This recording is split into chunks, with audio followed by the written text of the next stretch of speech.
Well, good afternoon, everybody. Can everybody hear me up the back? Could you just raise your hand? Can you hear me okay? Thank you very much. A very warm welcome to you all to this afternoon's special meeting of Falkirk Council. First of all, could I ask you to ensure that your mobile phones are switched off, please?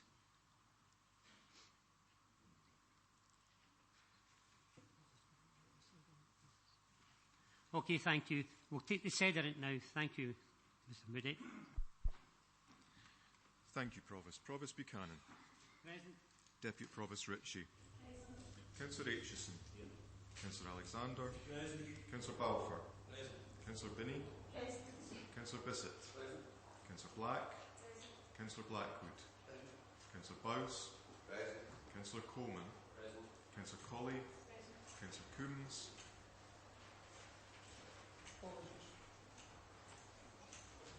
Councillor Flynn. Councillor Garner. Present. Councillor Goldie. Councillor Grant. Present.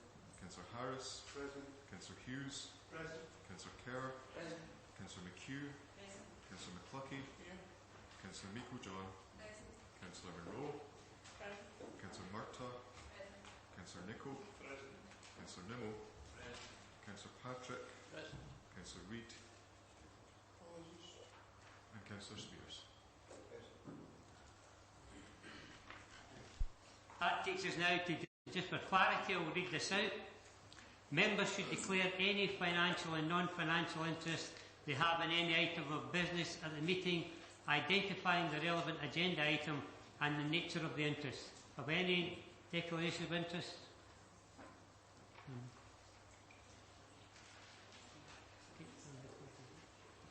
That takes us now to the item on the agenda, which is item 3, which is decision-making structure, and I'll pass you on to Mr. Moody. Thank you. Thank you, Provost, but this isn't an officer's item of business. It's a motion requisitioned by the members named in the notice of meeting, and understand it incorporates a motion principally moved by Councillor Nichol.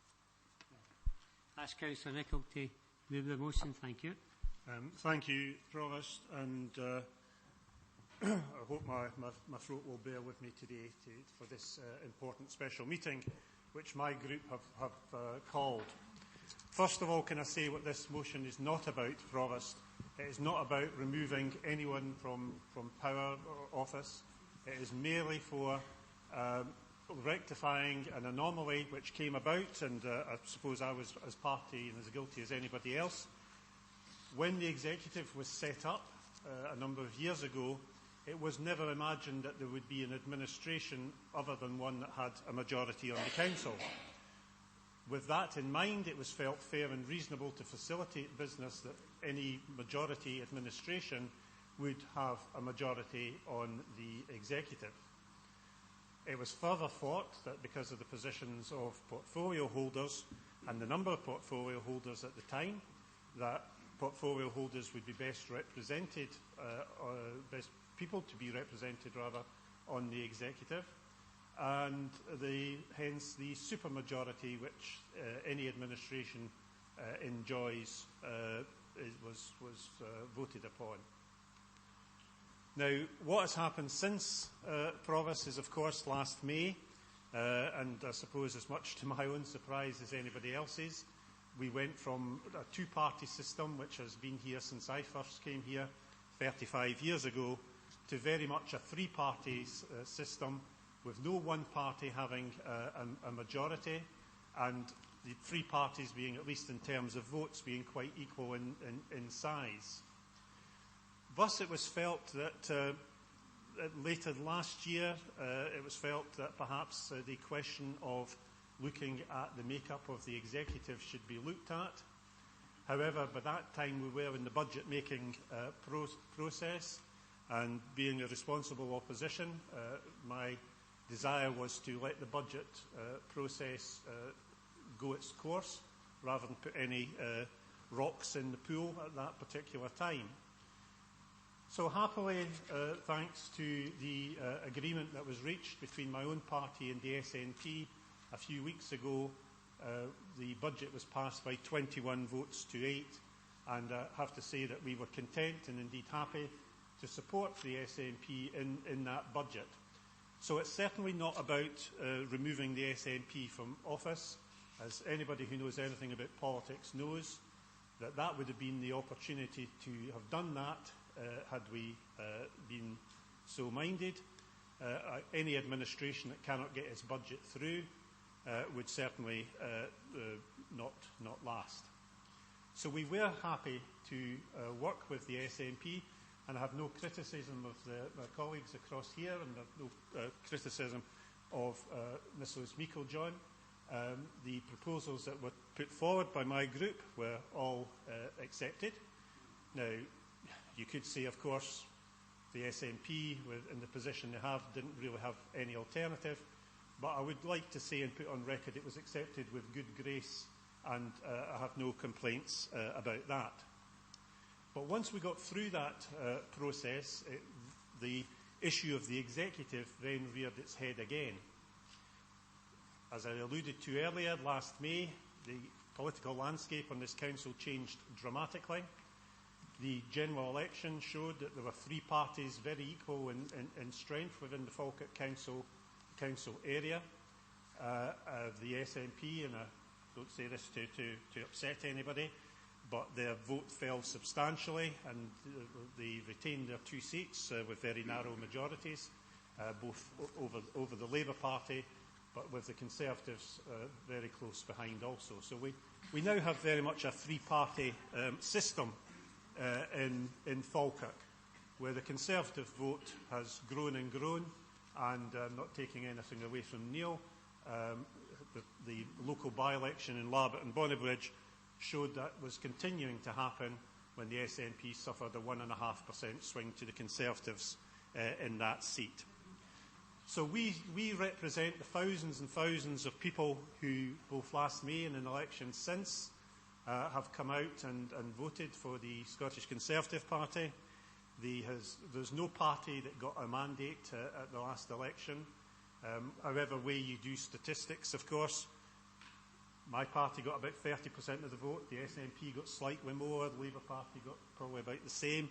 So however you want to build the building blocks, you can say that 60-odd% of people in this area voted against my party. I could say that 60-odd% of the people in this area voted against the SNP. So what that means, in effect, Provost, is we have to be more equitable in the distribution and make-up of the Executive Committee, which is by far the most powerful committee of the Council. It has 12 members, and with 40% of the seats, rather less in terms of the vote, the SNP, I'm sure most reasonable people would agree, are not entitled to 75% of the seats on the Executive.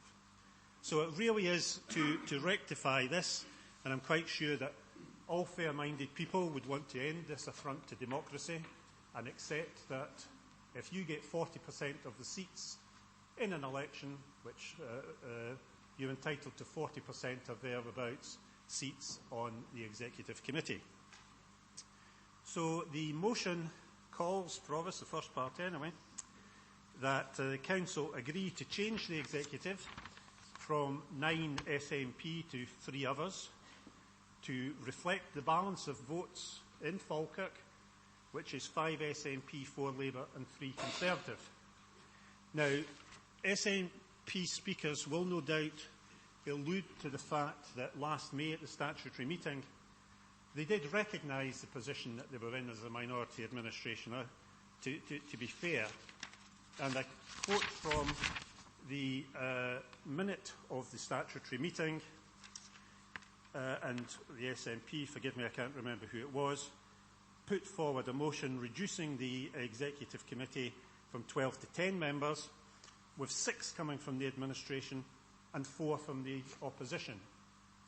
Well, that is slightly better, of course, that 60% of the seats being held by a minority party with 40% of the seats in the Council is better than the 75% that they currently enjoy. But nonetheless, the fact remains,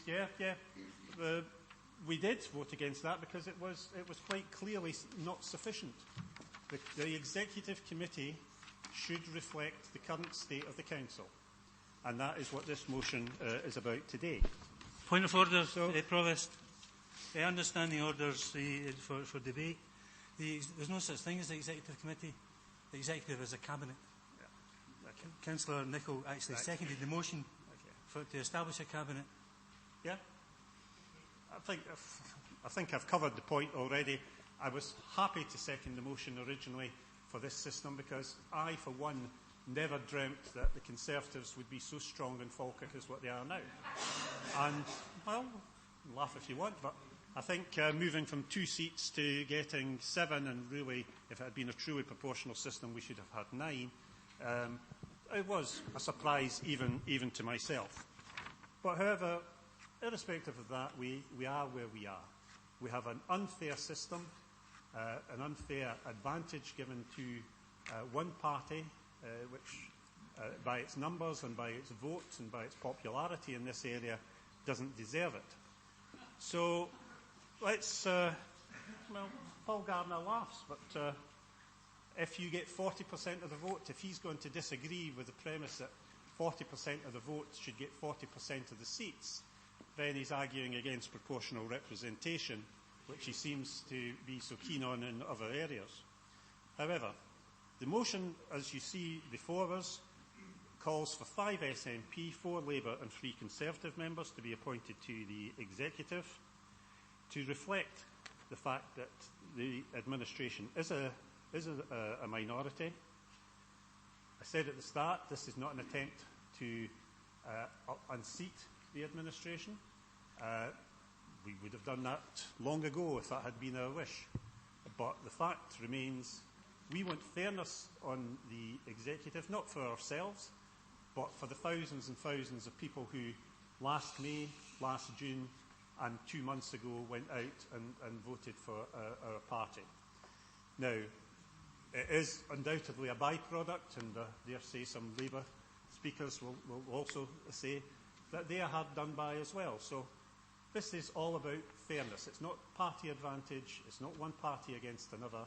It's about ending this affront to democracy, which the current Executive is. So with that, Provost, I think at this stage I'm only moving the first part. Would that be correct, Mr. Moody? I haven't spoken about the second part yet. I think it would be dependent upon the vote on the first part. Provost, 1, 2 and 3 do sit together. It's if those are passed together, there would then be the need for another vote to appoint the convener. So I think the question might be how much of 1, 2 and 3 you're moving. Right. Well, obviously, in regards to the convenership, we do believe that because of the minority status, we don't want all the political power in one area. So we have suggested that it may reflect better the balance, that the convenership of the committee not automatically be held by the leader of the council ex officio, that may be something that could be changed. So I'm certainly happy with that part also. So in saying that, and I reserve the right to wind up, Provost, I have a very talented team here, and other members will wish to speak also on this debate.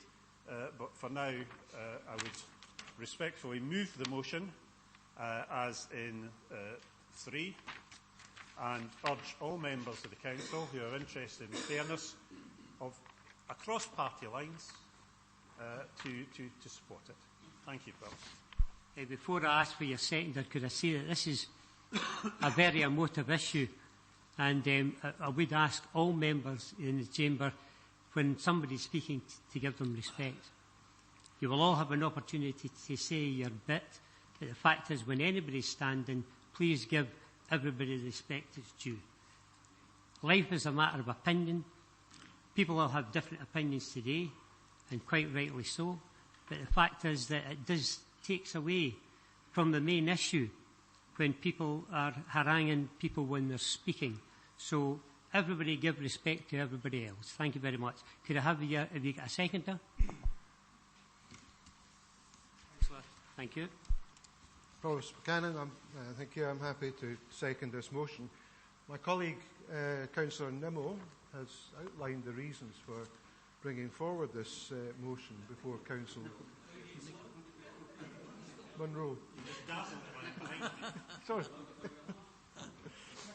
Nicol. My apologies, Malcolm. It's stage fright.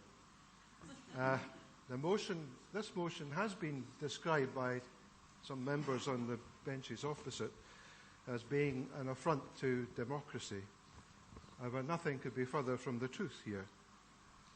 I want to just ask you to remind ourselves of what democracy is. Democracy is a system of government by elected representatives who form a governing body. As councillors, all of us here in this chamber are elected by an electoral system which results in proportional representation of the various political groups on the council. I believe then Falkirk Council can therefore fairly be described as a democratic body. The Executive Committee, and including in that the Education Executive, in their current state, as we heard, are controlled by a political group which has only 40% of the elected members of Council. However, it holds 75% of the seats on the executives. These executives are governing bodies which therefore do not reflect the proportional representation of the elected members of Falkirk Council and therefore cannot be considered democratic. This motion simply seeks to redress this imbalance and produce a more diplomatic process. The motion is not, as has been described in the press and on social media, a power grab, and we've heard our explanation for that. It has also been suggested, somewhat scurrilously, that the motion has been proposed because we are, quote, wanting more money for special responsibilities. I think we can refute that. This motion simply seeks to make Falkirk Council and its executives a more democratic governing body, and I'm happy to support the motion. Thank you very much. Aware amendment, Councillor Meikle-John. Thank you.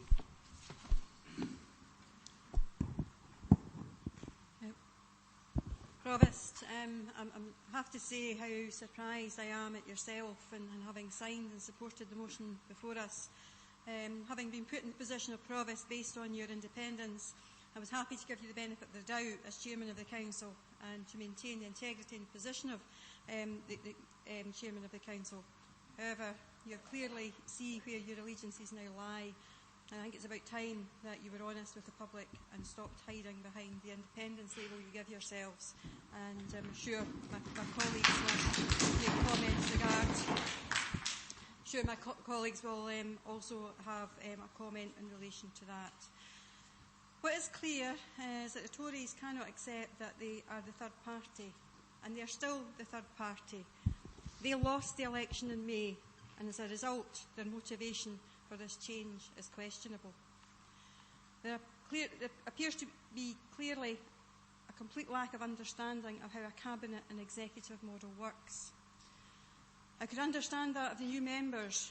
Some of the longer term and more experienced members, such as Councillor Nicol, though, who was previously involved within the working group, should have had a better understanding.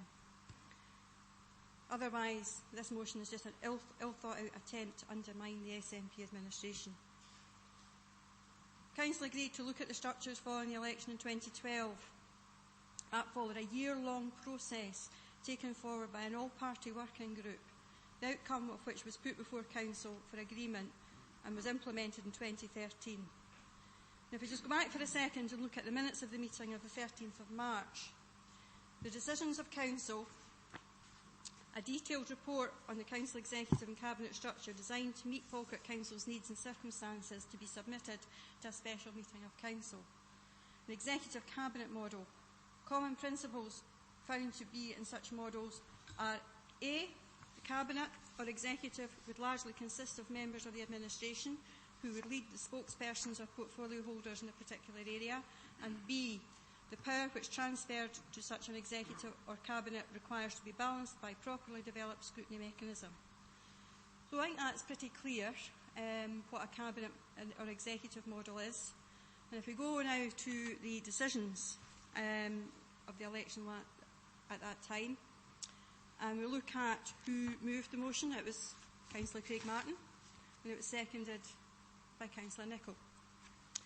So it suited them then, but because they didn't win the election last year and the SNP became the largest party in the council, it no longer suits. So we'll just change and gerrymander the governance of the council. That's what it comes down to. We start to see what this is all about. Power at any cost and nothing to do with democracy. I'll come back to that just shortly. We start to, just by way of background, for those who are new to the council, while the cabinet structure was brought in 2013, it was still undemocratic and took a further 2 years before there was an acceptance that the opposition should have the counterbalance of the executive by being chair of the scrutiny and having the ability to set the agenda. As a Labour-Tory administration, not only at that time wanted to hold the balance of power in the executive, but also wanted to control the scrutiny for themselves. As a result, this became one of the areas of focus by Audit Scotland and their best value audit. And having been under the scrutiny for the last 4 years, to have their most recent review of the council and its performance this year, we received the most positive report since 2007. I think that speaks for itself.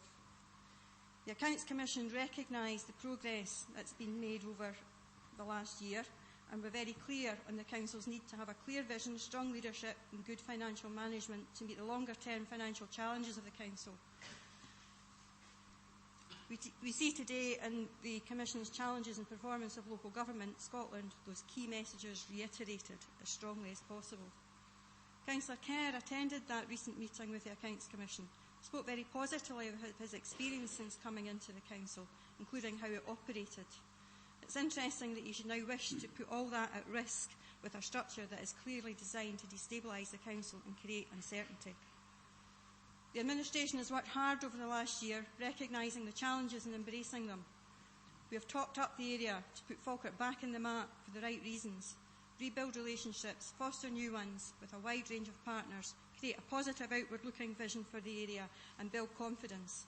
That is all now at risk with the prospect of the instability of the Council. At the statutory meeting in May, we moved a motion that would have cut the administration members on the executive, recognising the political change. This would have seen an increase in the representation for the Tories and a reduction in the SNP members, bringing about a slimmed-down executive. This was, however, soundly rejected out of hand, and it forms part of this motion. So I'm not entirely sure why at that time it was rejected. We also made a comment. I also made a commitment in the incoming administration that it would be more accessible to all parties. This was demonstrated through this year's budget process. Councillor Nicholl was quick enough in beating a path to my door with his group's red lines, the majority of which were already in the budget anyway, but at least there was an understanding of how minority government worked. It's a shame there hadn't been engagement with all groups, but I'll make it clear there was no agreement around the budget. It was up to the Conservative group how they voted on the day.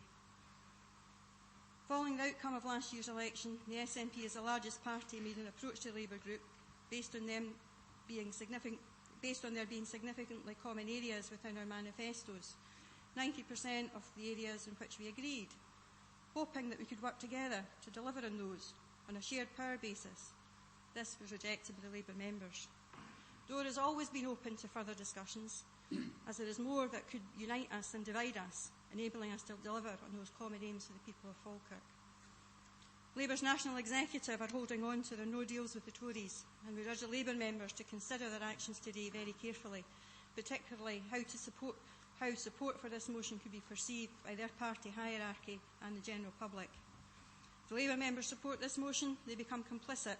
We will know, as will the public, that a deal has been done, even if it is by the back door, and that you have chosen to bypass a left-of-centre SNP in favour of a right-wing Tory alliance.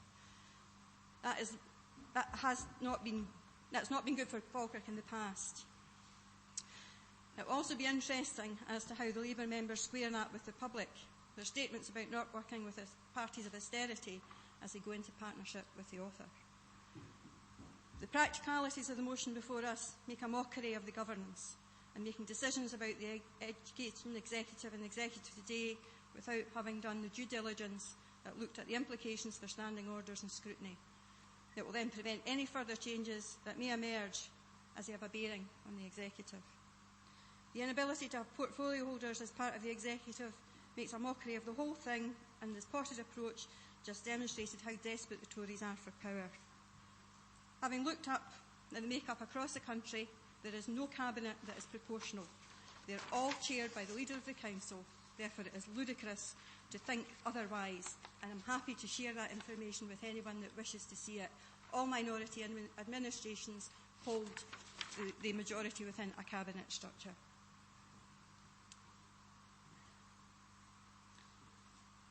It just questions what the real motives are behind all of this, but rest assured it's not about democracy, proportionality, or doing the best for the people of Falkirk. As previously stated, the Council agreed to look at the structures following the election 2012. It was a year-long process taken forward by an all-party working group. The changes proposed are not just a simple tweak, but fundamental change that has wide-ranging consequences. If it's not given the appropriate consideration, it will not just create instability in the short term, but could leave the Council in a state of flux in the longer term. And rest assured, both our auditors and the Accounts Commission will be taking a keen interest and will no doubt be back at sooner rather than later.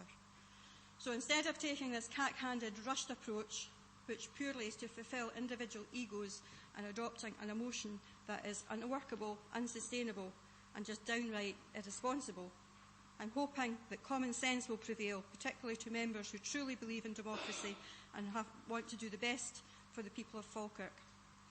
So in recognition that there's a desire for change in the current structure, and remembering that in the last occasion it took a year to do it properly, that we consider taking things forward in a more measured manner, thus ensuring a much better outcome and one that is sustainable to meet the Council's needs. I would therefore propose that the status quo should remain at present, as it's clear that the motion does not recognise the difference between a committee and a cabinet. Council should consult with Audit Scotland and the Improvement Service with a view to seeking independent external advice on Falkirk Council's governance structure, with benchmarking through these agencies and or with COSLA, and a working seminar where the views of Audit Scotland and the Improvement Service, along with any input from COSLA, can be held before a working group for members where their views of Audit Scotland and the Improvement Service, along with any input from COSLA, to be held before the full Council in June. We'd ask for a report to come back to the June meeting of full Council on the way forward. I would finally indicate that in practicality, should this motion come to pass and the amendment not be supported, that my group would not be in a position to provide names for the Education and the Executive before 12 noon tomorrow. We do not meet again until 5 o'clock on Monday evening. I therefore move the amendment, and officers have a copy. Thank you.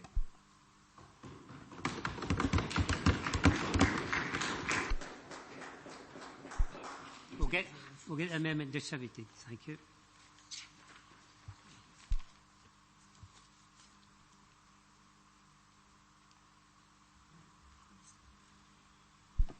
Provost. Just to facilitate business, I'd be more than happy to withdraw the part.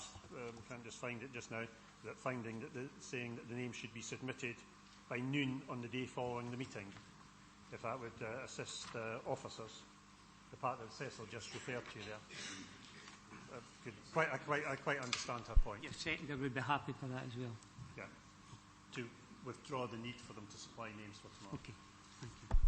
That requires the opinion of the full Council, but we wouldn't object to that either.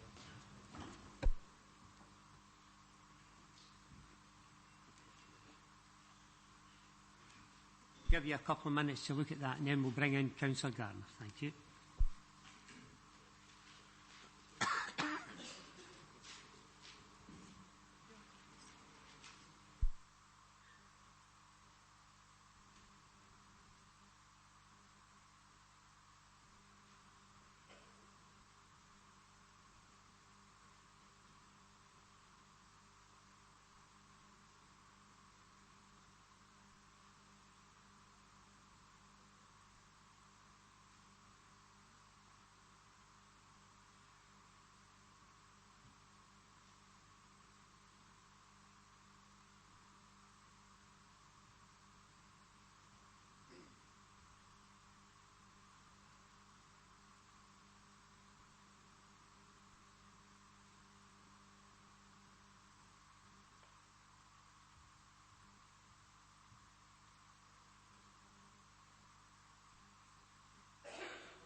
Councillor Gardner, you seconding? Thank you very much. Thank you, Provost. And let me take this opportunity to thank yourself and your Tory party colleagues sitting opposite for arranging this meeting right in the middle of the school Easter break. This meeting could quite easily have taken place next week. I'm sure I'm not the only one affected by this inconsiderate decision taken by yourself and the Tory leader, Malcolm Nicol. The decision was either taken without any thought or specifically directed at certain members within this chamber. I second this motion with a formal right to reply.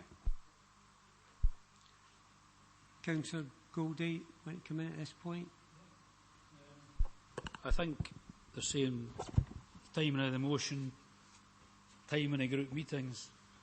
I'm quite sure they could call a group meeting certainly before Monday or next week, but that's a matter for the SNP group and not a matter for me. The simple thing I'd like to say about this, first of all, Provost, is we're aware of the media and the Facebook pages that we have been accused of being involved in the construction of this particular motion. We had no discussion and no part in the construction of this motion. I also find it very strange that the Conservative Party in the Council submit a motion and the SNP immediately attack Labour. So, to get it straight, once and for all, I know you've been divorced now about the budget, everybody knows you've done a deal, but let's just say we had no part in the construction, nor had we any discussions about this motion. So that takes us to where we are just now. This motion, if it goes forward today and is successful, will increase Labour's numbers on the executive by 100%. At the decision-making table, Labour in Falkirk will have a 100% increase. Now, in the political world, only fools would vote against that. And there's no fools sitting on this side of the chamber, let me tell you. There's been a great deal of issue about the political balance on the executive. Well, we've just heard it again today. That even the SNP recognised that there had to be, or should be, a change in the political balance in the Council. All right, they don't necessarily agree on numbers. However, they recognise that there should be a change in the political balance. So, there's no attempt in this motion to reduce the number of portfolio holders. There's no attempt in this motion to change the political leadership of the Council. There's simply a straightforward issue about numbers and proportionality. And simply because some member of some particular political party points out an injustice or a perceived injustice, doesn't mean to say we shouldn't discuss it. And of course they're quite entitled to do that. So we will look at this and we will vote according to the position that benefits the Labour Party, because if it benefits the Labour Party, it benefits the community here in Falkirk. And let's just say, one thing about me, I can draw a crowd, but I need to say this to you. We have heard today, a leader of a council stand up and advise a provost sitting in a chair, he should be more honest. And I think she should give some consideration to withdrawing that remark. That's not the kind of remarks we should be making about colleagues in the chamber, simply because they have a difference of opinion. The executive will reflect the political position in the Falkirk Council. Now, whether we will agree with it or no, it's different. You can't argue that based on proportionality, that is what the numbers should be. And we are being asked to judge this on proportionality. On proportionality, as I said earlier, we get 100% more seats. Therefore, I think you'll know which way Labour is going to vote in this particular debate. Thank you. Thank you for that. And it's an opportunity now to open up for debate. Councillor Alexander, thank you. Yes, Provost. It's a pity Dennis wasn't concerned about proportionality in the last term in office, where there were 9 Labour councillors to 2 SNP in the same chamber. That's when Labour held 14 seats out of 32 and SNP held 13 seats out of 32. That was the motion that Malcolm Nicol seconded, that would have 2 SNP members. And we attended the Cabinet. We did not complain about the Cabinet. We complained about the scrutiny, because we recognise that with a Cabinet, you have a majority, a clear majority, within the ruling administration. That's not unusual. There's a precedent. Theresa May, the last general election, Tories minority party within the House of the Commons. Can you imagine Jeremy Corbyn chairing a meeting of the Conservative Cabinet? No? No? Well, exactly. The bottom line is that the Conservatives today and in this motion have tried to muddy the water between the cabinets and committees.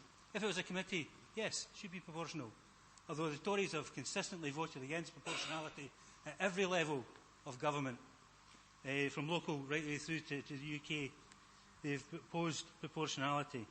But I appreciate proportionality is an issue. But what we have here is a throwaway comment. In fact, a series of throwaway comments about the last elections. The Conservatives went into the last elections as Falkirk's third party. They came out the elections as Falkirk's third party. The significant change wasn't the Conservative members. It was the fact that the SNP won the election. We had the most votes. We had the most seats. We won the election, as we did in 2007 for the Scottish Parliament. What we've seen from Malcolm is an attempt to rewrite history. Because all of the elections he talks about, the SNP won. We weren't supposed to win Bonnybridge and Larbert, but we did. We weren't supposed to win the last year's local elections, but we did. And we weren't expected to take the majority of seats, not by wafer-thin majorities, Malcolm. I think it was 5,500 in Falkirk West, which is a substantial majority by anyone's reckoning. So the SNP won all of the elections that Malcolm has made reference to, but we've accepted always the views of the electorate. We supported the principle of a cabinet. We supported even the numbers within the cabinet, because there's something sinister, really sinister, about a group that wants one set of rules if they're in opposition and another set of rules if they're in administration. And those members that were present in the last term of office, that voted for and even seconded motions to bring into being a structure, and then stand up today and say that something's changed. We no longer have a cabinet, we have a committee. That's slipped in there. We have a committee. It's not a committee, it's a cabinet. Accept that particular fact, Malcolm. Accept the fact that you seconded a motion on a paper that clearly defined what a cabinet was, and now you've gone back on what you intimated was acceptable to you at the time. Now, perhaps that's because the Labour Party, you were in an alliance with the Labour Party at the time, where they had 14 seats out of 32. You gave them the majority. Perhaps that's the reason why. But the bottom line is that is, to all intents and purposes, when we look at democracy, that's an irrelevance. Because what we look for with democracy is consistency. Consistency to recognise that yes, it may be tweaking. And we thought that the executive was, for a start, too large. We thought that the number of portfolio holders were too many. But you voted, along with the Labour group, to a Labour motion which cut your own membership of the Executive Committee. You had the opportunity on day one to change that particular aspect of the Executive Committee if you so felt. You didn't so feel. You were happy to support a Labour motion which kept the status quo. Labour moved to keep the status quo. I'm sure that Mr Goldie says there's no fools on the Labour bench. I'm sure someone must have seen the writing on the wall if you kept the executive as it was. But you didn't. You waited until 10 months later. Now, for all my new colleagues, I would say you might wonder why this was the case. Well, it's, quite frankly, you weren't supposed to get your budget through. You weren't supposed to win the by-election in Boynebridge and Larbert. You weren't supposed to even be here in administration. So there's a backhanded compliment coming from that side of the chamber to this side for your abilities, and you should take it as a backhanded compliment. David, excuse me. The fact is, David, sorry. Provost, it Could you took a maybe year. wind up? Thank you. It took a year to put this in place. So I think you can have a wee bit of leeway in terms of the debate. Yeah, well, I accept the fact that over the time, Provost, but as I say, it took a year to put this in place. It should be a little bit more than 4 minutes to address it. Oh, well, what's 6 minutes between friends, Provost?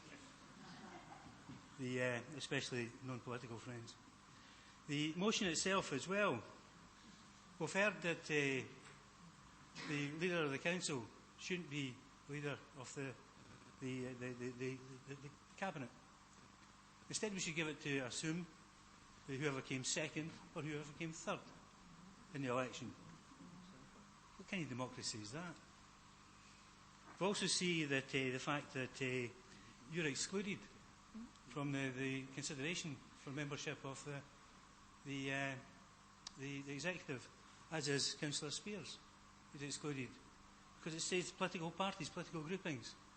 So a group of independents, 2 independents, is 0.8 of a membership of the executive. Labour, to get to 4 members, is to go from 3.6. There's a greater, if we're talking about proportionality, there's a greater argument for having an independent take one of the Labour places, and so if it was going to be proportional, you would have 5 SNP up from 4.8. You would have 3 Conservatives up from 3.8. Sorry, 2.8. You would have 3 members of the Labour group up from down from 3.6, and you would have an independent up from 0.8 to 1, because clearly the 0.8 to 1 is more democratic and more in line with the principles of democracy, principles of proportionality, than the 3.6 made up to 4. So what we have here, Provost, is a motion which excludes you, excludes Councillor Spears, from consideration of membership of the executive, and you have a motion which effectively seeks to undermine to such an extent the democracy within this authority that what we then have is an absolute shambles. And that's what they've been looking to achieve since last May, but have failed miserably thanks to the talent that's on this side of the chamber. I exclude myself from that. Pay the compliments to my colleagues. 19.1 Provost. Mr Alexander did mention the fact of the previous executive and said that you should recognise change. I just reiterate That's not 19.1. that is a 19. Listen, does Mr Alexander want to chair the meeting? No. Can I just get allowed to finish? Just sit down just now, Councillor Goldie, just to check this point of order. Because as I said here before, that meetings like this can turn into farces. We know that there's timings. We've got a clock here that times everybody, and we realise that it's such a major issue that everybody should be flexible with the time. Fact is that Councillor Alexander, I think it was due maybe 4 minutes, and you got 8+ minutes. There's nobody want to stop you, anybody in midstream, but other people want to speak, and we don't want to ensure that this meeting continues and continues and continues with interruptions. So could I ask you once again, this is a major issue for everybody. It's an emotive issue. And if people would maybe just stick to the item on the agenda and concentrate on that, try no personal attacks, no remarks coming across the chamber from anywhere, and we'll try and get through and reach a decision for the benefit of everybody. Thank you. Anybody next in the debate then? Thank you, Councillor. Provost. Thank you. Can I, through you, ask the Chief Governance Officer if he could clarify the term, if the term cabinet has ever been used in regard to the executive, and it's my understanding that Councillor Spears is a non-aligned independent. Is that the case? Thank you, Provost. The two questions firstly are from Councillor Munro. Has the term cabinet ever been used? It doesn't appear in the standing orders, but Councillor Meikle-John was, I think, referring to references to the cabinet in certain reports from the Chief Executive, which were prepared, I think, in 2012 and the early part of 2013, prior to the current decision-making structure being adopted, and it used the term cabinet or executive effectively to reflect the structure which is called within this council the executive and the education executive. The second question was whether the independent members of the council had formed a group or were not aligned with each other, and the answer is they're not aligned with each other. They haven't formed a group. Anybody else coming into the debate at this stage? Councillor Spears. Do you wish me to further clarify my position regarding I'm sitting here as an independent. In the previous administration, there was two of us who were non-aligned and one independent that was aligned, and it was to clarify the definition which you have to do for group status within this council. I know that you're a new member and maybe not realise the implications of group status, but that was the reason for that. Councillor Spears. I'm looking round. Is anybody else? Councillor Gardner. Thank you, Provost. Now, I've heard members, and I'm sure to continue hearing them, waxing lyrical about this motion. And I hope the hypocrisy of the Tory party, having thrown this motion together with no thought for outcome and what it will actually mean for the people of Falkirk in this council, is clear for all within these chambers, especially concerned members of the public behind us. Also yourself, Provost, in the fact you have shown what we already knew, your true blue Tory colours, being the first signatory in this motion, so much for being elected, seemingly for your impartiality and independence. I've actually printed off a Tory party membership form for you here, if you'd like me to hand over later. So instead of covering what has already been stated by the council leader, I'm going to use a phrase that should be used and practised more often within these chambers. It's let's cut to the chase. Now let's try and be honest and not kid anyone on. We all know what this motion is about, and it certainly isn't about increasing the stability or improving the decision making within Falkirk Council. I was invited along recently to an event just the other day, and I was in the company of some of Falkirk's most well-known, successful and respected businessmen and women. They were well aware of what this motion was about and what the implications are for Falkirk Council and its stability. The words concerning, perturbed and vexed were used during the conversation by them. Now coming from these people, I find that extremely worrying and fear the reputational damage this will bring upon this council. So something has changed. Considering at the last council meeting, the budget one, a certain councillor not only supported the SNP budget, but complimented the group on our collaborative approach. Some of the words used in his long speech were engaged, goodwill, fully participated, pragmatic benefit.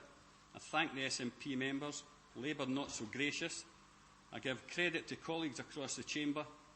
Leader of the council was equally responsive, sting taken out of it due to the engagement with the administration, and I thank them for that. But here we are now. When I was first elected, my SNP colleagues told me about some current and past elected members and what they were like. But I was taught at a young age never to judge a book by its cover and always make your own mind up about people. I've always tried to do that. Unfortunately, some of these stories were in fact true. One such bit of advice I was given was, watch him. As soon as he doesn't get his own way, he will spit the dummy out the pram. I spit the dummy out and the toys will come out the pram. So Malcolm, can you actually tell everyone here what we know is the real reason why you and your party colleagues have turned table and brought forward this thinly veiled power grab? No, just that's okay. Could I say this, Councillor Gann? I would just like to thank you for the kind words that you said about myself, and would like to take you all back, because when we talk about when anybody is going to sign anything in relation to anything coming to the council, You've actually got to take your time to reflect and ensure that what you're signing you believe in. I did that when that motion came forward. And I go back in a number of years before many of you were in here when they brought forward the new Policy and Resources Committee, which is something similar to the Executive. It was an affront then to democracy, and I remember I had a petition within the council chambers. Anybody that was here would maybe remember that. And the fact is that I shouldn't need to discuss my own issue, but I will because you brought it up. I supported the notice of motion because personally I felt it was correct, and that's it. If you've got a feeling about me and any other issues and this particular issue, you're entitled to your opinion. We'll call the councillor on next. Thank you very much. What is it, Councillor Murtagh? Murtagh, thank you. Thanks, Provost. I think I was surprised as anybody to hear about the Conservative Party's conversion to PR, and as Councillor Alexander was saying, the difference in the structure, and perhaps Theresa May will be taking note about who she might be inviting into her cabinet. But it is key, the point is absolutely key about the difference between a cabinet and an executive, because the leadership element and how you go forward as a decision-making body must be strong in order to provide that direction. And I think earlier today, all members will have received the report from Audit Scotland, Local Government in Scotland, Challenges in Performance 2018, that I think Councillor Meiklejohn also referred to. And it was headlined to us all in the email as decisive leadership needed as council savings increasingly critical. Now within that, Graham Sharp, the chair of the Accounts Commission, said decisive leadership, innovative thinking around service delivery and robust planning based on community engagement is now more important than ever to ensure council services stay sustainable. Colleagues, with the greatest of respect to those signing this motion, what is proposed here will not lead to anything resembling the decisive leadership which is necessary at this critical time for our council. It will lead to confusion, to stagnation, to a lack of clarity for officers, and be detrimental to the smooth running of business, particularly over the next few months, while this half-developed and ill-thought-out proposal is attempted to be made sense of. By contrast, our administration is providing that leadership and direction, not only shown through our stewardship of the budget process recently, but highlighted in the report by the Accounts Commission on the Best Value Audit, published in February in 2018, in which they said of Falkirk Council, the Council has responded encouragingly to our December 2016 findings. An ambitious 5-year improvement programme supported by good commitment from members and officers is an important development. That's a development from our administration.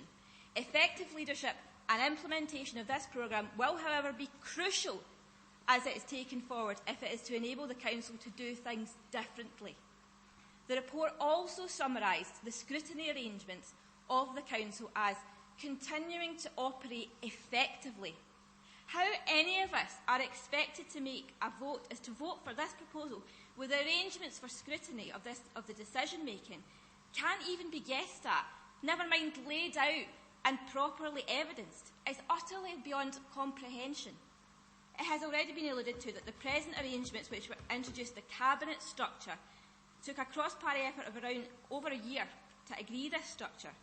Why we should now move to change this on an emergency basis in the middle of the Easter holidays with no consultation with other groups can only be seen as political gamesmanship, aimed at maximum disruption to the business of the Council, and it will be of benefit not to the people of Falkirk, maybe to the Labour Party, I don't know, which should always be our motivation to have motions in this chamber be debated on the basis of what is beneficial to the people of Falkirk, but instead to the enhancement of power of those who seek to subvert the democratic structures of this Council.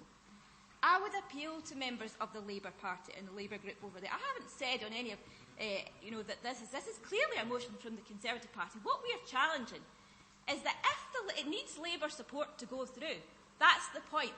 If Labour are going to support this, that's what they're aligning with. Now, we heard already that, yes, this in terms of the increase in proportionality will benefit the Labour Party, but it will not benefit decisive leadership. It will not benefit strong leadership. It will not enhance what Falkirk Council needs to do at this crucial time. That is the point. That is the obligation of all members, regardless of party or none in this chamber, is to do things for the benefit of the people of Falkirk, not simply what benefits our own political party and political grouping. And I would appeal to members of the Labour group to look at their conscience, if not their party direction, vote against this motion and support the amendment for the good of the district and the people of Falkirk, who they are privileged to represent in this chamber.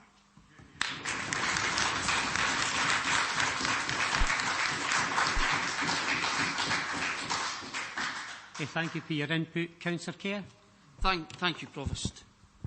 Having sat through at the back of many executive meetings, I found it very concerning that the proportionality was very wrong. Everything that came through that this side of the chambers wanted through went through without any scrutiny.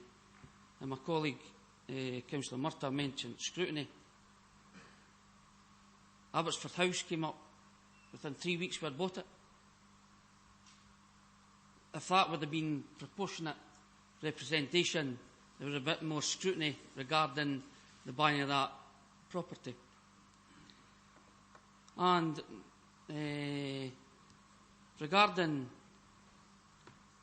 the Cabinet, I'm just working my way through learning the Standing Orders, Provost. And I've never seen it mention the Cabinet and the Standing Orders as the Executive as a Cabinet. So the first time it was mentioned today is the first time I've heard of it. So for me, it's always been an Executive Committee. We spoke about we didn't win the election, we didn't win the election, but we're the third party in Falkirk. Excuse me a minute. Excuse me, members up the back. We can appreciate everybody's feelings on this issue, whatever way you are. But if people could maybe just give everybody a respect, no matter what side they're on or what anybody's saying. Thank you very much. We are the third largest party in Falkirk, as is the SNP in Westminster. They feel they've got a voice for Scotland and Westminster. We feel we've got a voice for the Conservative voters in Falkirk. Thank you, Provost. Thank you very much for your input. 91, Provost. Councillor Kerr mentioned that I spoke about scrutiny within the Council. What I was referring to was the scrutiny arrangements of the Official Scrutiny Committee, which in this motion is what I was referring to in my speech, is not defined, and therefore my point is that it's half a motion because we are not able to vote on what the entirety is of it, and that's where I was mentioning scrutiny, not in the same context that you referred to it when you were speaking. Okay, Provost, could I just ask Provost? Yeah. I did ask earlier in the meeting to come in under 19.1, it was refused. I just asked for equality across the chamber. I can understand Councillor Goldie, but at that particular stage it was getting to maybe a wee bit the farcical side. No, but I'm not saying it was by you or by anybody, but the fact is that we've all been here, those of us have been here a number of years. This is such an important issue, it deserves an opportunity for everybody to speak. The item on the agenda is so important, but the item itself can be taken away, the importance can be taken away by personal attacks to whoever. That's how we try to keep a lid on the situation. Thank you for that. Councillor Burris. To help with a little bit of clarity, because I did have a look at the minutes and the detail of the meeting from the 19th of the 3rd, 2013, when there was actually a recommendation to adopt item 2. Sorry, I just need to, because I'm doing it on the laptop, just give me a wee second. Item 2 states an executive cabinet model. It then goes on 5 times to talk about a cabinet or executive model, and it explains that it will be called an executive going forward for the rest of the report. Hopefully that clears up for everybody that quite clearly was adopted. It was voted for, I think, by 9 of the current serving councillors on that side, of which I think there's 7 here today. So I know Malcolm took a certain amount of responsibility, but there was a good number of people on there. Somebody said to me that this is just politics.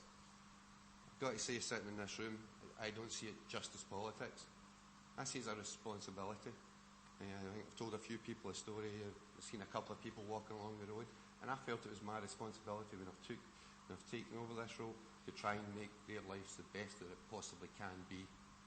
So this is not just playing politics. It's a lot more than that. It's about doing the best for the people of Falkirk, and that's what we're looking at today, is actually changing something, which at the time, again, was actually noted as being, can I get the words correct for it, a more efficient and modern structure. I think that was in the report from the Chief Executive at that time. So if we have got a more efficient, modern system just now, and it took a certain amount of time to actually bring that in, why do we go on one special meeting to change this?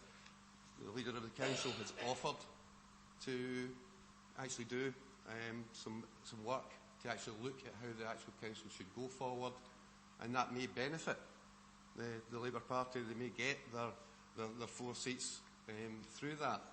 However, and it's all independent bodies, it's not a single group. This is a motion by a group and yourself. It is not something that's been worked through and developed further through. I appreciate it's an independent motion. It's a motion from the Conservative group. We're just wanting, through the amendment, to take this and to look at a way forward, but actually use independent bodies to do that. And in that, I support this amendment. Thanks for your input, Councillor. Anybody else before we go to the Councillor Hughes? Thank you. Thank you, Provost. The Conservatives, the party of mayhem and chaos. In our August local newspaper, the Falkirk Herald, the Tory leader on Falkirk Council was quoted as saying, "We have a quarter of the seats in the Council, but only a 12th of the seats in the Executive Committee. We just want a quarter of the seats on the Executive and to be able to look at everything on an issue-by-issue basis." In the Scottish Borders, where the Tories are in coalition with the Independents, on their Executive, the Tories have 8 seats and the Independents 3. No SNP or Liberal Democrat representation on that Executive. The Tories only believe in proportionality when it suits them.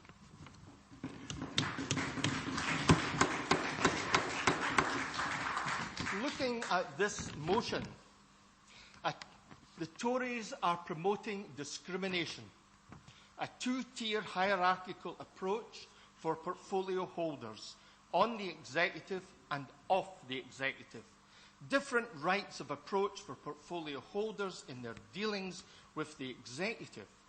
By discriminating against portfolio holders not on the Executive, it is my opinion that portfolio holders and the departments they represent will suffer executive institutional bias and discrimination. Where portfolio holders who are not on the Executive, for example, deal with joint integrated approaches, e.g. health and social care, I believe that the parity of esteem will be undermined. Male and female portfolio holders will suffer discrimination depending on who is on or off the Executive. I believe that this approach breaches equality legislation. Authorities are expected to carry out the duty of best value in a manner which encourages equal opportunities and the observance of the equal opportunity requirements. This strategy, as advocated by the Tories, is a dog's Brexit. By passing this motion, councillors will be abandoning their responsibilities for performance improvement. This motion does not offer sound governance at a strategic and operational level. In fact, this approach will clearly increase risk and undermine efficiency and the effectiveness of the decision-making process. By passing this motion, you will effectively agree with the Tories that the notion of the meritocracy of the elite should be enshrined in our decision-making processes. Also, we should not forget that the Tories do not have a public sector ethos. For them, privatisation of services is the order of the day. The Tories want power without responsibility. They want to look at everything on an issue-by-issue basis. There is no suggestion of offering a vision or promoting a driving ambition for Falkirk. Promoting achievement within our communities will be an anathema to them. Lest we forget, the Tories supported the fishermen, then abandoned them. Half the Scottish Tory MPs support Jacob Rees-Mogg. The other half support Ruth Davidson. The Tories tried to tinker with the workings of the Scottish Parliament. I thought that constitutional change was once in a generation. Tory and Northampton Council, obviously implementing Tory policies, is in dire straits. The Tories, through their actions, have proven themselves to be a divided and divisive force. I think for the Tories to gain any credibility in the Falkirk area, they need a new group leader. I support this amendment.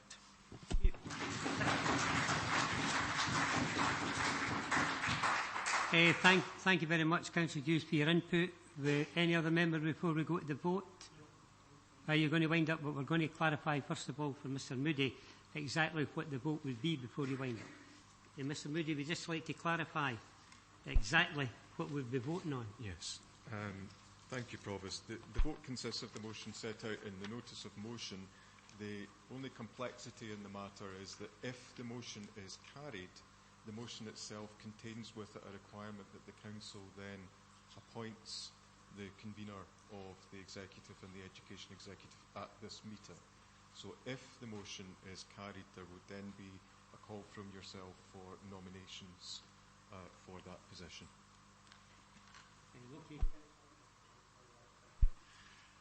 When you're an elected politician, you really care not what personal attacks come your way. And I still like Gordon Hughes. I can't help but like the guy. And despite that, I'm sure somebody wrote that script. Well, maybe not, because Gordon has his own specialist way, so we'll move on from that. But however, what we are doing here is the attacks do not come on us. They come on the thousands and thousands of people that we represent in the Falkirk Council area. So you can insult us all you want. We've got broad shoulders, but I would remind you that you are insulting the thousands of people, the couple of thousand people that voted for me, and the 2,000 odd that voted for Jim Flynn. And in a number of wards, it was the Conservative Party that won the individual election, of course, by being the most popular member in each ward. So, however, but what we have seen today is, and I'm glad Gordon did remind me, as I said right from the start, I have no issue with the way that the SNP dealt with the budget process. I was complimentary. I don't rewrite history. And I'm quite happy to publicly thank Cecil for the way that she dealt with the recommendations that the Conservative group put forward. We said that we would support your budget if these are forthcoming. The SNP made them forthcoming, so we kept our side of the deal by supporting the SNP budget. That is the way minority group councils work. We have to work with each other. What I have seen today, of course, is a lack of confidence in the SNP. They seem to presume that we are so against you that we will automatically continue to vote against you at the Executive. Nothing can be further from the truth, as our actions over the budget showed. If you put forward sensible proposals which we can support and are in the interests of the people we represent in the wider Falkirk community, we will continue to support you. I have heard, I don't go into Facebook and all this, but I've heard there's wild claims that, forgive us, Dennis Goldie and I are in bed together. Nothing's further from the truth. What has happened here is a motion that has been put forward to balance out the executive committee, and I totally dispute the fact that this was ever a cabinet, other than, as Gary said in the initial proceedings, it has always been the executive committee, to make it representative of the people who voted us here on the whatever day in May it was last year. That is all. And I guarantee, and I'll say here, and it can be entered into the minutes, that if the SNP bring forward something at the executive committee that is for the benefit of the communities we represent, we will continue to support them. We have shown by our actions very recently in supporting the SNP budget that we are not wreckers. I do appreciate concerns that have come forward, because I could see myself, if you were of that mind, you could think that this was just going to block everything that you're going to bring forward. It's not going to do so. So if I can give that assurance, I would like SNP colleagues to make the committee fair to the people who voted for us and make it proportional. Thank you. Okay.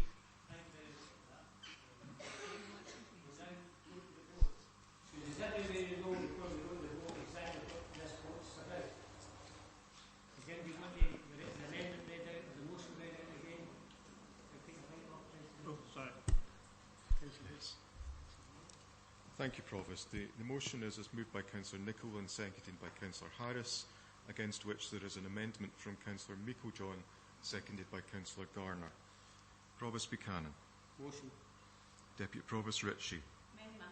Councillor Aitchison. Councillor Alexander. Amendment. Councillor Balfour. Amendment. Councillor Binney. Amendment. Councillor Bissett. Motion. Councillor Black.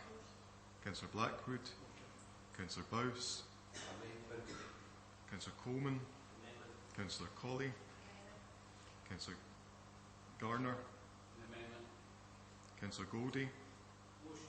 Councillor Grant. Motion. Councillor Harris. Motion. Councillor Hughes. Amendment. Councillor Kerr. Motion. Councillor McHugh. Amendment. Councillor McCluckie. Motion.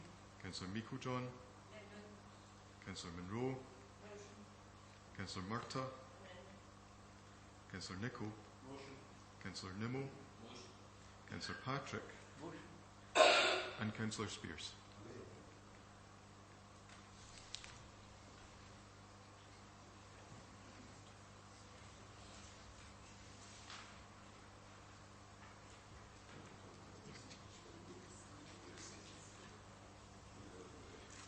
Provost, there are 14 votes for the motion. There are 13 votes for the amendment. The motion is carried.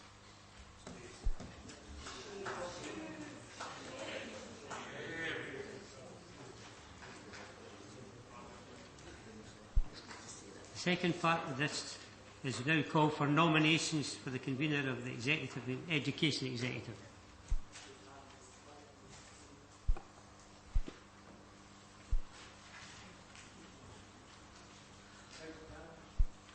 Thank you, Provost. I'm happy to support the current Falkirk Council leader, Cecil Meiklejohn.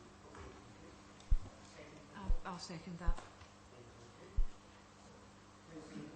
Thanks, Provost. Can I propose Councillor Dennis Goldie for the Chair of the Executive and the Education Executive? Thank you.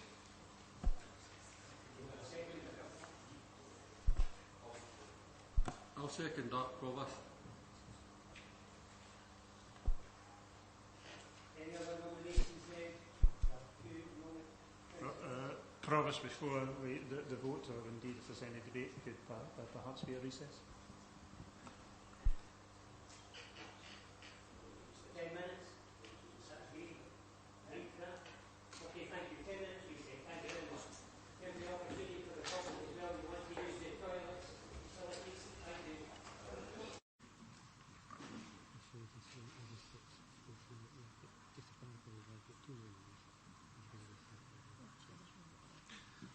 Okay, thank you very much.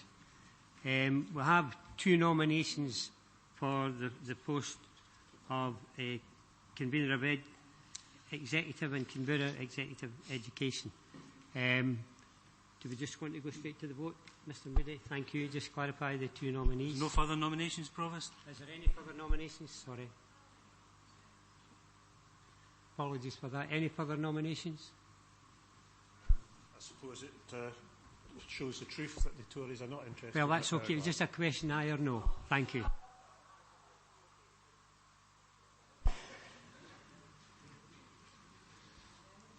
Provost Buchanan. Councillor Goldie. Deputy Provost Ritchie. Councillor Aitchison. Councillor Alexander. Councillor Balfour. Councillor Binney. Councillor Bissett. Councillor Black. Councillor Blackwood. Councillor Bowes. Councillor Coleman. Councillor Colley. Councillor Garner. Councillor Goldie. Councillor Grant. Councillor Harris. Councillor Hughes. Councillor Kerr. Councillor McHugh. Councillor McCluckie. Councillor Meiklejohn. Councillor Monroe. Councillor Murtagh. Councillor Nicholl. Councillor Nimmo. Councillor Patrick. And Councillor Spears.